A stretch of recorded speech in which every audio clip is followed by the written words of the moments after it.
మనకైతే సుమన్ శెట్టి గారు వెళ్ళిపోతున్నారండి, double elimination అని చెప్తున్నారు. సో ఈరోజు సాటర్డే కదా, సాటర్డే రోజు సుమన్ శెట్టి గారు వెళ్ళిపోతున్నారు. రేపు సంజనా గారు వెళ్ళిపోతారు, డిమోన్ పవన్ వెళ్ళిపోతారు, అర్థం కావట్లేదు. ఎందుకంటే లైక్ ఇప్పుడు ఈ రోజు డిమోన్ పవన్ సుమన్ శెట్టి లిస్ట్ లో ఉండి సుమన్ శెట్టి గారు వెళ్ళిపోతున్నారు.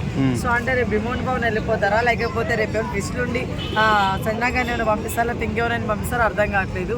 అండ్ ఫినాలి టాస్క్ లో కూడా ఏదో ట్విస్ట్ ఉందని చెప్తున్నారు. సో అది కూడా మనం వెయిట్ చేయాలి. బిగ్ బాస్ పాటికి బిగ్ బాస్ ట్విస్ట్ ఇచ్చుకుంటున్నాడు కానీ జనాల మీద ఓట్లని వదిలేడు కానీ జనాల పరంగా వెళ్ళట్లేదేమో అని అనిపిస్తుంది. బట్ చూడాలి వాట్ ఈస్ వాట్ అనేది. విన్నింగ్ టైంలో తెలుస్తుంది మనకి ఏం జరుగుతుంది. సుమన్ శెట్టి గారు వెళ్ళిపోతున్నారు. అన్ఫేర్ ఏం కాదండి, ఉన్న వాళ్ళల్లో ఇంకా ఆయన వెళ్ళిపోతుంది ఆయనే. ఎందుకంటే డిమోన్ పవన్ కూడా ఈ మధ్య బాగానే ఆడుతున్నాడు, బాగానే మాట్లాడుతున్నాడు, జోకులు వేస్తున్నాడు, ఎంత పని చేస్తున్నాడు మీకు తెలుసు. ఇప్పుడు ఇమ్మానుయల్ గారు కామ్గా అయిపోయి డిమోన్ పవన్ గారు స్టార్ట్ చేశారు కామెడీ మొత్తము. సో అట్లా జరుగుతుంది కాబట్టి ఉన్న వాళ్ళల్లో మేబీ సుమన్ శెట్టి గారు వెళ్ళిపోతాయని బెస్ట్ నా ఫీలింగ్. సుమన్ శెట్టి గారు ఇన్ని రోజులు ఉంటాం కారణం అతను ఆటేనండి పాపం, ఆడాడండి నిజంగానే ఆడాడు పాపం. అలా చెప్పకూడదు మన అబద్ధాలు. గేమ్ ఆడాడు సుమన్ శెట్టి గారు. కాకపోతే బ్యాక్డ్రాప్ ఏంద్రా ఆయన దగ్గర నుంచి అంటే ఎక్కువ కామెడీ అనేది చేయలేదు. మనం మామూలుగా అయితే సుమన్ శెట్టి గారు అంటే మనకు తెలిసింది ఏంటి, కామెడీనే. సంజయ్ బృందావని కాలి కానీ కొన్ని సినిమాలు కానీ అది ఇక్కడైతే కనిపించలేదు. ఒక ఇమ్మానుయల్ గారు ఏదో మాట్లాడుతున్నప్పుడు పుష్ చేస్తున్నప్పుడు ఈయన జోక్ చేయడం తప్ప ఈయనందరికీ ఈయన ఎప్పుడు జోకులు చేసింది లేదు. అంత ఉన్నాను అని చెప్పి నిరూపించుకుని కూడా ఏం లేదు. ఓన్లీ గేమ్స్ కనిపించేవాడు బాగానే. చాలా మంది అంటున్నారు సంజన గారి కంటే కూడా తనుజ గారు బ్లెస్ చేయండి. రెడీ సంజనా గురించి చెప్పండి మేడం. తనుజ గారు, బర్నీ గారు వీళ్ళ సపోర్టే ఎక్కువ ఉందండి నిజంగా సుమన్ శెట్టి గారికి.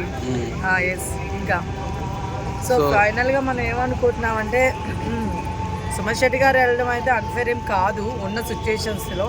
ఎందుకంటే ఉన్న వాళ్ళల్లో ఆయన కొంచెం ఇది కాబట్టి ఆయన వెళ్ళిపోవడం తప్పదు.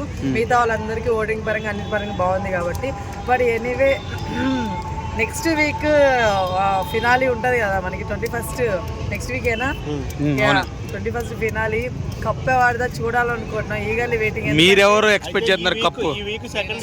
మీకు ఆల్రెడీ ఫస్ట్ నుంచి బ్రదర్ ఇప్పటి వరకు నేను ఒక మాటే చెప్తున్నాను, ఒకరి పేరే చెప్తున్నాను, ఎక్కడ మార్చలేదు. నేను ఇమ్మానుయల్ గారు అని చెప్తున్నాను, ఇప్పటికి ఇమ్మానుయల్ గారు గెలవాలి అని చెప్తున్నాను. వై బికాస్ ఆయన సెల్ఫిష్గా ఆలోచించాడు, అంటే ఆయన గేమ్ కోసం ఆలోచించాడు కానీ అవతరం ఏదో ఇచ్చేసేయాలని కాదు. అది మెయిన్ థింగ్ అనమాట. కానీ ఒక 1 వీక్ నుంచి చూసుకుంటే తనుజ కూడా బాగా ఆడేస్తుంది. ఇది కూడా టఫ్ అయిపోతుంది అనమాట మనకి. స్టార్టింగ్ కొంచెం ఇదిగా ఉన్నా ఇప్పుడు ఆడేస్తుంది. కూడా ఏం చెప్పలేకపోతున్నాం మనం. ఆర్మీ పవన్ గురించి ఏం చెప్తారు? ఆర్మీ కళ్యాణ్ గారు కెప్టెన్ అవ్వక ముందు చాలా బాగుంది గేమ్. ఫినాలి టికెట్ కొట్టేశారు, అప్పటి వరకు బాగానే ఉండింది. దాని తర్వాత నార్మలే ఉన్నాడు ఆయన కూడాను.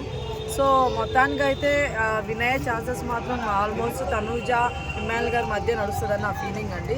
ఆర్మీ కళ్యాణ్కి ఉంది ఓటింగ్, బట్ వీళ్ళిద్దరూ ఉంటారని నాకు అనిపిస్తుంది. బట్ ఎనీవే నేనేమనుకుంటున్నా అంటే రన్నప్ మాత్రం మన ఇమ్మానుయల్ గారు డిమోన్ పవన్లో ఉంటే బాగుంటుందేమో అని అనిపిస్తుంది. సో అట్లా ఇంకా బిగ్ బాస్